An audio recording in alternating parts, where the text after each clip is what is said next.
Good evening, everybody. Welcome back after Pesach. This week is Parshas Kdoshim. So we're going to explore a pasuk in Parshas Kdoshim. This week we will also take questions after the shiur. So if you have any question during the class, you can email it to weeklylearning@gmail.com. And after the shiur, Bli Neder, we will take a few questions from the audience and try to respond to the best of our ability. There is a pasuk in this week's Parsha, Parshas Kdoshim, Perek Yutes, Pasuk Tesvav. The Torah says, Leisasu avel b'mishpat, leisisa pnei dol, leiseder pnei gadol, b'tzedek tishpoit amisecha. Don't do injustice during a court case. Do not appease the face of the poor man. Do not beautify the face of the great, the wealthy man. B'tzedek tishpoit amisecha, with justice shall you judge your friend.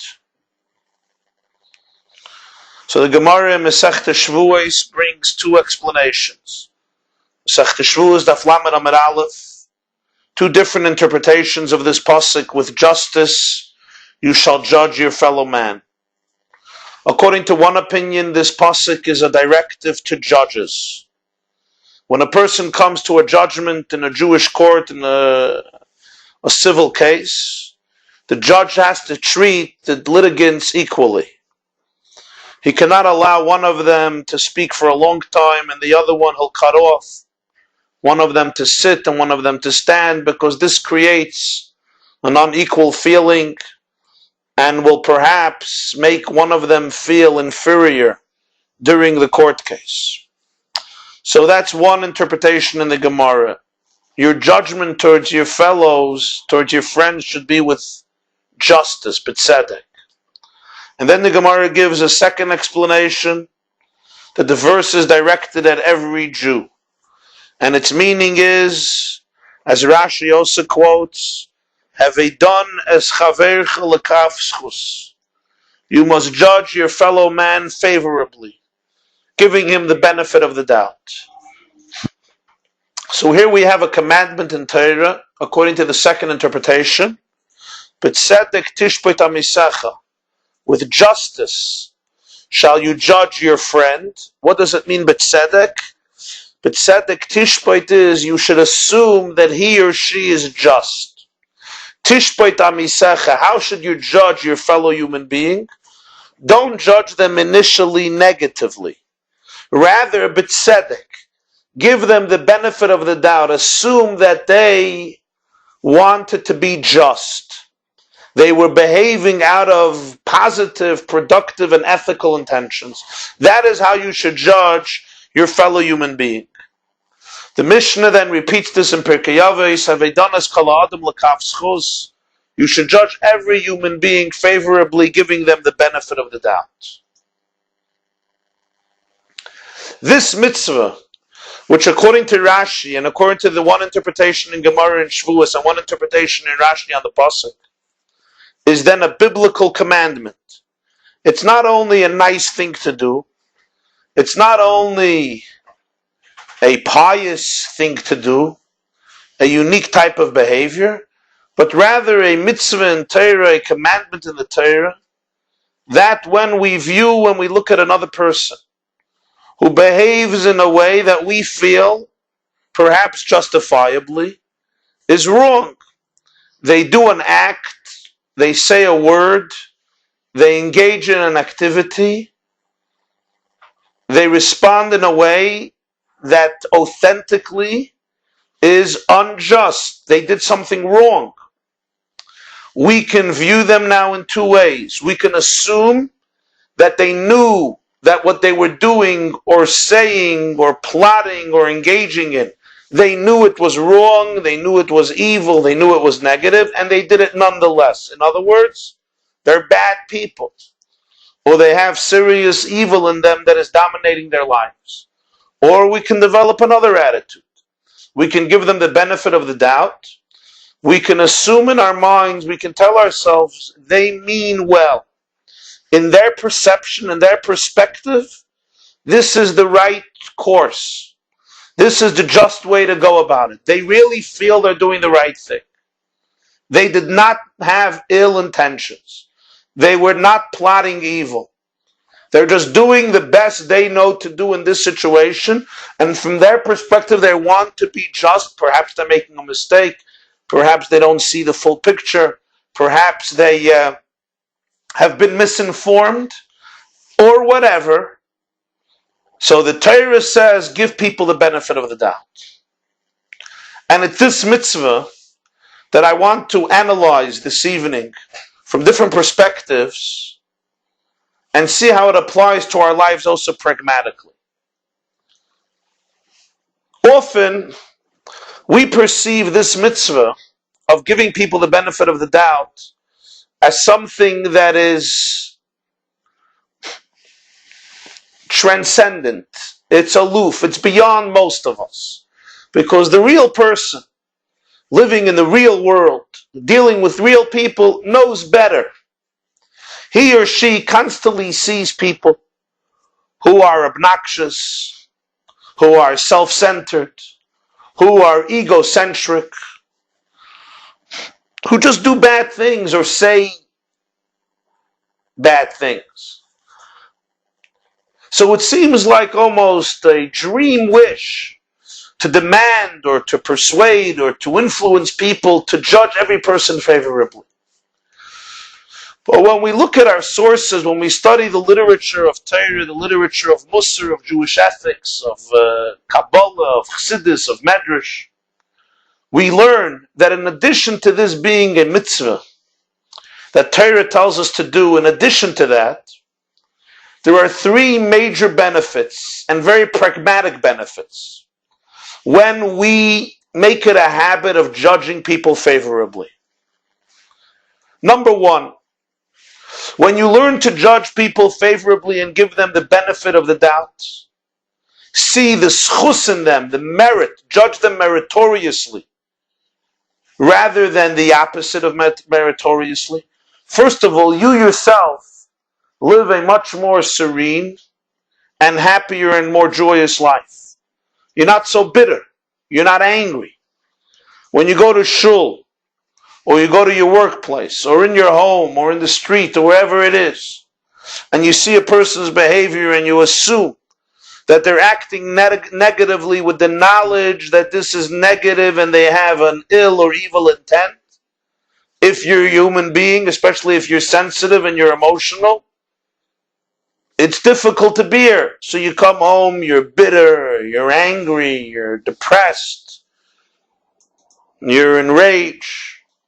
If you learn to judge people favorably, you may still be perturbed by the action, but for yourself, you remain much more level-headed, much more serene, much more focused, more productive, and more human within yourself. Number two, even deeper. When you judge people favorably, you can mend the situation or the behavior far swifter, and you can be much more effective. If you feel that what he or she did was not only wicked, but they meant it to be wicked, they actually did not mean well, they knew what they were doing is wrong and they wanted to do it, you're naturally very angry at them. How could you not be? So when you approach them and you tell them how wrong this behavior was, the natural instinct of the other person is to create a defense mechanism and to fight back. It becomes a confrontation usually, or very often, and nothing is accomplished. You're angry, they're now angry, or they're defensive. You're rebuking them, they can't listen to you, and nothing changes. But if you genuinely believe that they had a good intention, they were just misinformed, or they simply did not understand something or appreciate something, when you approach them and try to mend the situation, you will usually be far more effective, as we see practically. Which means that if you are really bothered by what they did, The best thing to do is to judge them favorably, because if you're truly bothered by the action, the best way to eliminate such action in the future is by judging them favorably. Thus, when you approach them or you send somebody to approach them, it is likely to have much more productive effects and likely to accomplish much more and much faster than if you're harboring a grudge and a feeling that here we are dealing with a bad guy. So if you're really bothered by it, if you really want change, the best way actually to change it is to judge this person favorably. And then when you approach them, there is a sincerity and a purity and an authenticity that they feel from you, that you're not looking down at them and you're not trying to sting them or to stab them or to eliminate them or to put them down. You're genuinely trying to fix a situation that they may have not been aware of. You're looking at them as good people. You're looking at this individual as a good, moral, decent, mensched human being. So the way he will listen or she will listen to your criticism and your words of chastisement or rebuke are far more different. This is human nature. And then there is a third component. When you judge somebody favorably, you define how you will be judged and how you are judged presently in heaven. There is the famous commentary of the Baal Shem Tov. The Baal Shem Tov quotes the Mishnah in Pirkei Avos, Nifrayin min ha'adam midaitoi v'shaloi midaitoi. This, by the way, this interpretation of the Baal Shem Tov, its origin is in Likutei Maharan. Reb Nachman of Breslov quotes it in the name of the Baal Shem Tov, and that's the source of this interpretation. He was, of course, a great-grandson of the Baal Shem Tov, and he quotes it in Likutei Maharan. The Rebbe in Likutei Sichos brings this idea from the Baal Shem Tov in the name. The source is Likutei Maharan of Reb Nachman. So the Baal Shem Tov asks, what is the meaning of the Mishnah that Hashem pays back a person midaitoi from his knowledge, v'shaloi midaitoi, not from his knowledge. Midaitoi means he is aware of it, and shaloi midaitoi is unaware of it. So the Baal Shem Tov explains a fascinating thing. It's based on another question. In Pirkei Avos it says, "Lifnei mi ata asid litein din v'cheshbon lifnei melech malchem lachem HaKadosh Baruch Hu." You have to be aware in whose presence are you going to give a din and a cheshbon. Din means a verdict, and cheshbon means a calculation. Which comes first? First comes a cheshbon, a calculation, and that's followed by din, by the verdict. But in the Mishnah we have first the word din, a judgment, and then cheshbon, then a calculation. So the Baal Shem Tov explained that after 120 years, when a Jew comes before the heavenly tribunal, they don't just give out a verdict for his or her life. They present to him another person's life. They present to him or to her the biography of another human being who had a very different life, with their challenges and their struggles and their virtues and their mitzvahs and their sins. And they ask this Jew for his or her opinion. And this Jew gives his or her verdict about the other person. Now what he didn't realize is that in that verdict, he is not giving a verdict about somebody else. He's giving a verdict about himself. Because afterwards it proves that this situation in a similar way applies to his life as well. So the way he defines the other person is the way he's ultimately defining himself. So after he gives out a din, then comes the cheshbon of his life. This is the meaning, Nefrayim min ha'adam midaitoi v'shaloi midaitoi. They don't exact punishment from a person, shaloi midaitoi. It's all midaitoi. He agreed. Every person decides what shall be his punishment, what shall be his reward, what shall be his destiny, what shall be her fate. It's all midaitoi. Daitoi means it's with your consent. Why is it midaitoi? Because I was asked. You were asked. And you said the case. You gave the verdict. It's still shaloi midaitoi because he or she doesn't know that they're giving a verdict about themselves. And the truth is, we have a source for this in the Tanakh itself, the story of David HaMelech. After David HaMelech consorted with Bathsheba, who was the wife of Uriah HaChiti. So although technically the Gemara says, let's call based David, get Chris's Kaisav Liyisht. Somebody who went out to the war of the house of David, before he went to war, he gave his wife a divorce so that she can remarry. So Uriah HaChiti was sent to the front, so Bathsheba was divorced. Nonetheless, relative to the standards of David HaMelech, it was an unethical behavior to consort with Bathsheba, and hence Nathan the prophet, Nasan HaNavi, comes to David HaMelech and confronts him in the name of Hashem. But he didn't confront him about what David HaMelech did. As the story goes in the Navi and the prophets, he tells David HaMelech a story about a poor man who has nothing but a little sheep, and the wealthy man who has everything and comes and takes away the little sheep from the poor man. And he tells David HaMelech, what is your opinion of this wealthy man who snatches that only possession that the poor man had? And David HaMelech says he should certainly die. And Nasan HaNavi says, this is what you did. So who gave the verdict for David HaMelech? David gave it. Nobody else gave it. The Baal Shem Tov says this thing that happened with David HaMelech happens to every person throughout their life and in the next world. So by divine providence, we see different situations in life. We get to see different people in different circumstances. Every one of us is privy to see a few episodes each day. None of us can see everything. Each of us, the place we live and the people we meet and the communities we're part of and the families we are part of, we get to see different events and make judgments. Says the Baal Shem Tov, remember, you're making a verdict about another person, you're also defining yourself. And the reason you were showing this, perhaps, might be to be able to give heaven the verdict for yourself. The way I define you is essentially the way I'm defining myself in a different form, in a different set of circumstances, a different behavior, but the principle remains the same.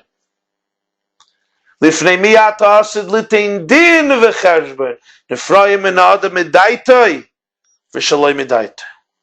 that's what the Gemara says in Masechta Shabbos, Daf Kuf Chav Zayin Amid Beis, that the way we judge others is the way we're judged. It's not just a random thing. Rather, we are judged that way because we judged others that way. What is the meaning in this? Why did the Baal Shem Tov say this? The Rebbe once explained in a Fabrengen in Yud Shvat Tavshin Chaf, Yud Shvat 1960, that essentially this principle of the Baal Shem Tov is essential. It's indispensable to the entire theme of the Baal Shem Tov who revealed Chassidus. Because through Chassidus, the Baal Shem Tov revealed the endless depth and extraordinary greatness of a Jewish soul, to the point that the Jewish soul is rooted in the deepest reality of Hashem Yisbarach Kavayachal himself.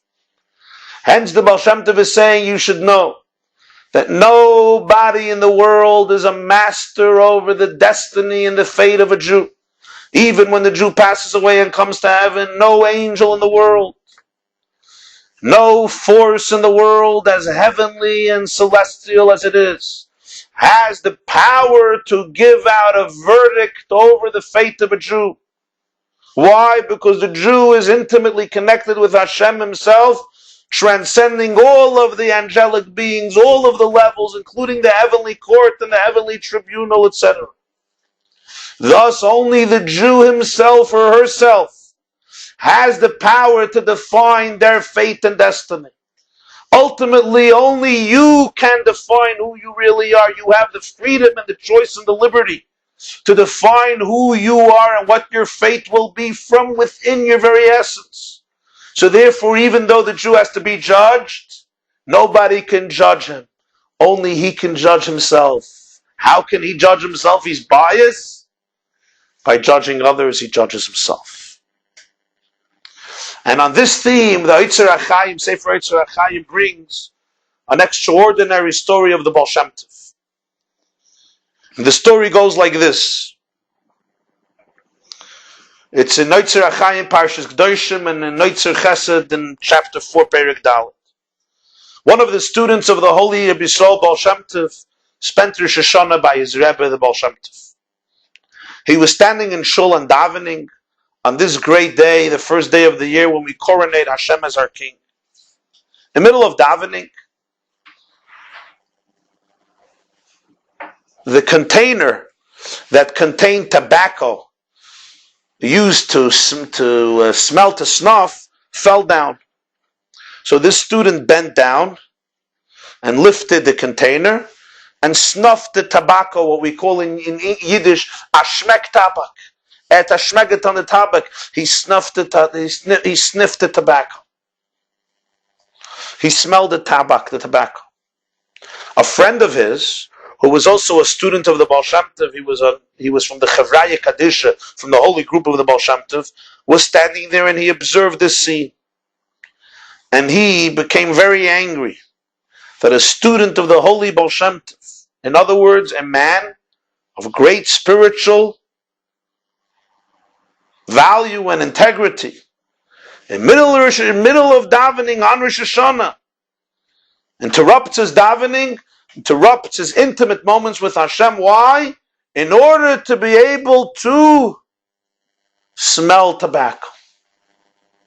In order to be able to sniff tabak. This student who became very angry was also on a great spiritual level, and the Baal Shem Tov saw that as a result of his sense of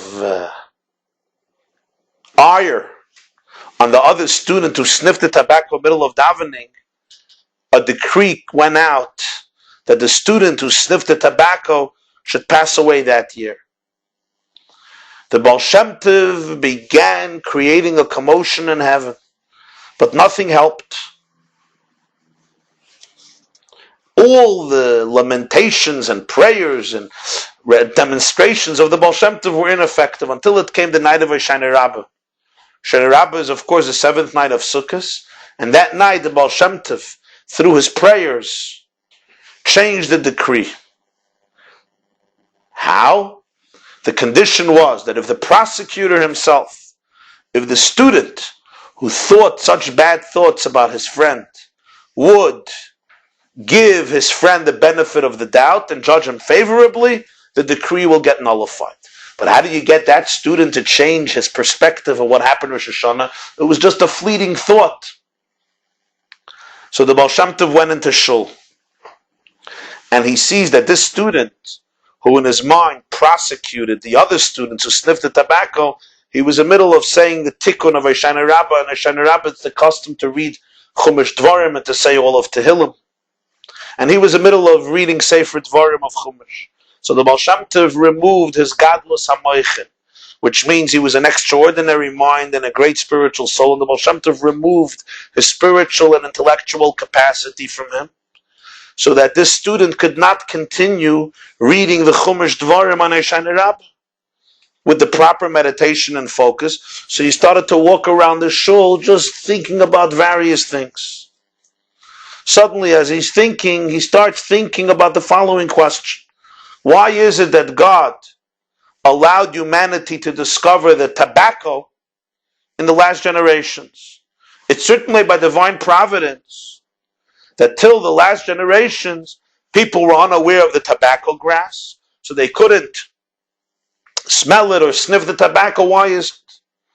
So he was thinking about it until he came up with the following conclusion, that it's possible that in these generations, there are floating around the world very fine souls that are not earthly.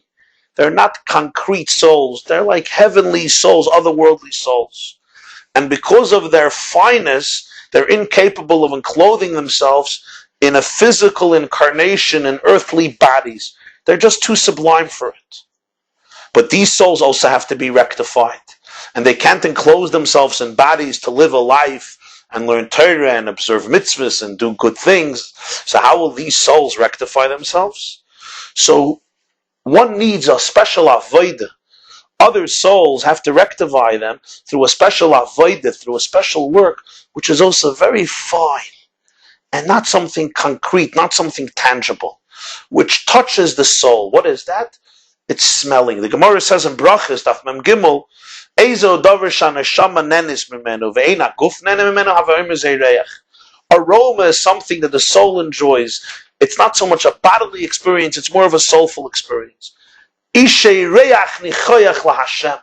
It was an aroma for God, the pasuk says. Aroma is a very, very fine sense and a very, very fine experience which affects the soul in a very deep place.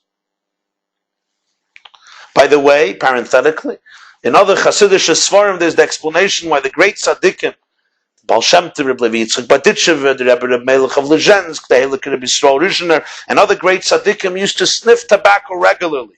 So it says in Svarim of Hasidus that we have in the world very fine divine sparks that have to be sublimated, but they can't be sublimated through eating. They can't be sublimated through drinking, which is the usual method of how we sublimate the sparks in the world. Only through smelling reach. And this is how they explain what it says in Gemara. We say it each morning. Maila Ashon Kolshu.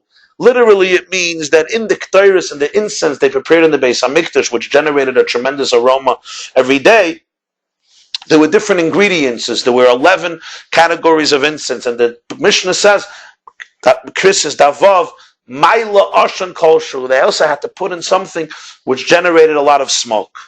In Chassidus, there's an explanation. Maila Ashon Kolshu, through Ashon, through a smoke, which means through aroma, you can even you can elevate and sublimate even a kolshu, even a divine spark, which is very fine. It's intangible. It's not concrete. It's kolshu. You can elevate through Ashon, through smell. When the Baal Shem Tov student was thinking and meditating about this concept, he remembered what happened on Rosh Hashanah when he felt very angry about his friend who dropped his container of tobacco and then lifted it up and sniffed in the middle of davening. So this student started to feel remorse over his negative feelings towards his friend. And he thought to himself, who knows what a precious and holy soul my friend sublimated to holiness by sniffing the tobacco Rosh Hashanah during davening. Hoshayna Rabbah, the system in Mezhebush by the Baal Shem Tov was that during the day the Baal Shem Tov was in a very positive and happy mood, so to speak. And he used to respond to all the questions that people asked him. Gemara, Halacha, Kabbalah, Chassidus, all types of questions.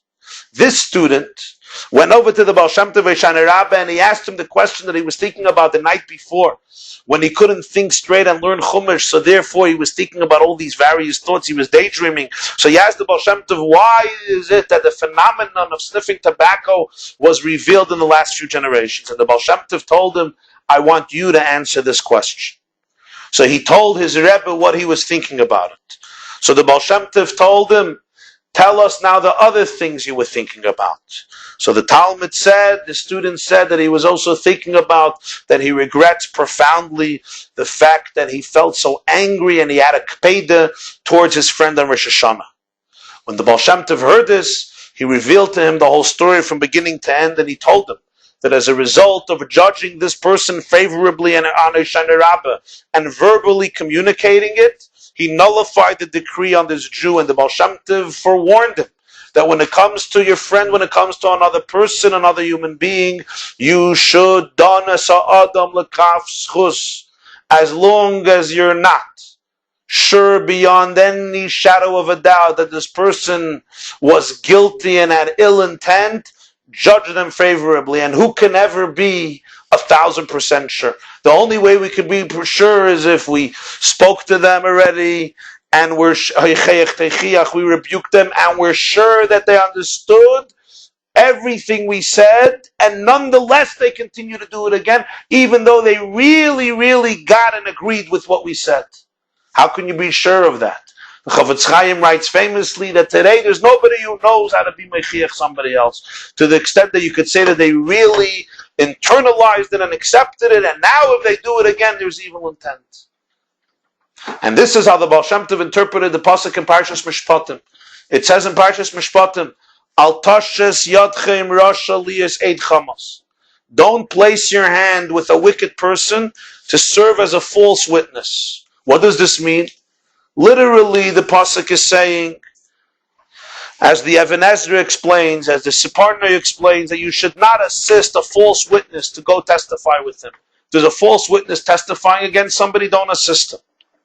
From a spiritual and psychological point of view, the Baal Shem Tov explained it in a very different way. He said as follows: when Satan goes up to heaven and starts speaking and spewing information against the Jewish people, his words of negativity against the Jew have no value. Why?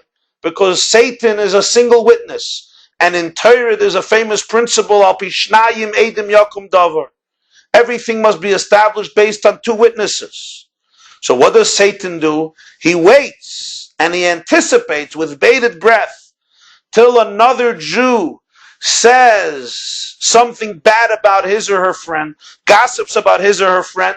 So now he has a second witness. So he takes this information that the other Jew said about his friend.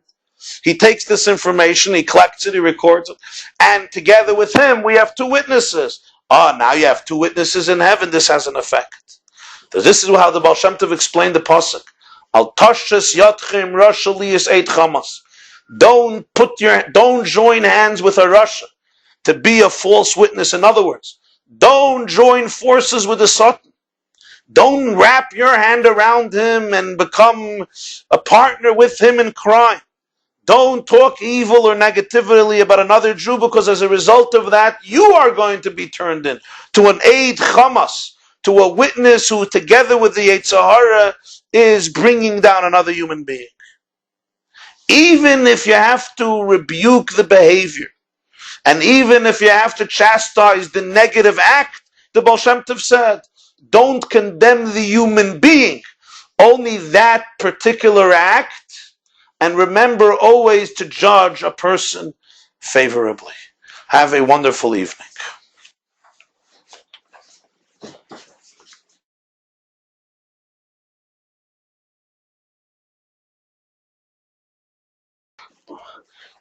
Okay, we'll take a few questions that came in from the audience.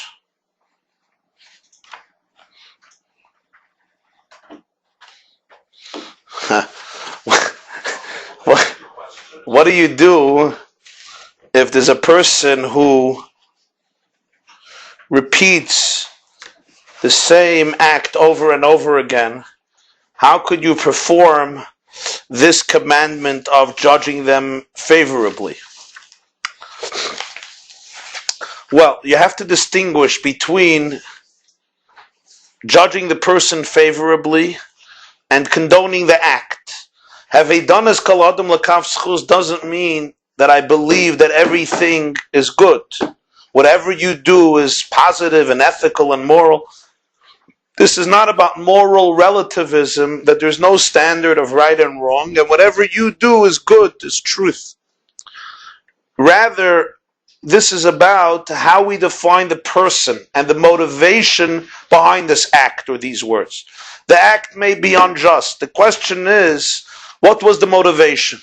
Was the motivation evil, that the person simply has conscious evil in them that they're interested in pursuing and expressing? Or was the motive something else? I can judge them favorably and meritoriously. So even if a person repeats something and has a certain pattern, I could still judge them favorably unless I am absolutely aware that this person's motivations are negative. And the only way I can be, how can I be aware? I don't know what's happening in your insides. Think about yourself. There are things that we do that are often negative, or things that we say. But we often know that deep inside there was like an innocence. And maybe we didn't realize, or we were insecure, or we were scared. Not necessarily that there was evil there, that there was conscious evil. So think about it. Think about it in myself and yourself. Can we really, really know the motivations of another person? The only way is if you spoke to them and you are certain that they understood it the way you understand it, so they are convinced just like you that this is wrong, and nonetheless they went and continued it. This is a hard type of conversation to the point that they really agree with you, because if they don't agree with you or they don't see it from your perspective or your perception, their motivation is still not evil. And remember that the more we judge somebody favorably, the easier it is actually to fix it afterwards. Because it's much easier to communicate with them and they're far less defensive. Next question. Does this apply to non-Jews as well? Well, it's an interesting question. I believe yes. My proof is, there's a famous Taisvis in Yevamis that when it says Adam, it refers to the Jew. When it says Ha-Adam, it refers to all people. Here the Mishnah says, have they done as Kol Ha-Adam L'Kavschus. So it refers to all people. Every person we should judge favorably. So I would assume it refers to everybody. I mean, I didn't research it specifically, but since it says the word Ha-Adam, so this is what I would assume. We'll take one more question if there is.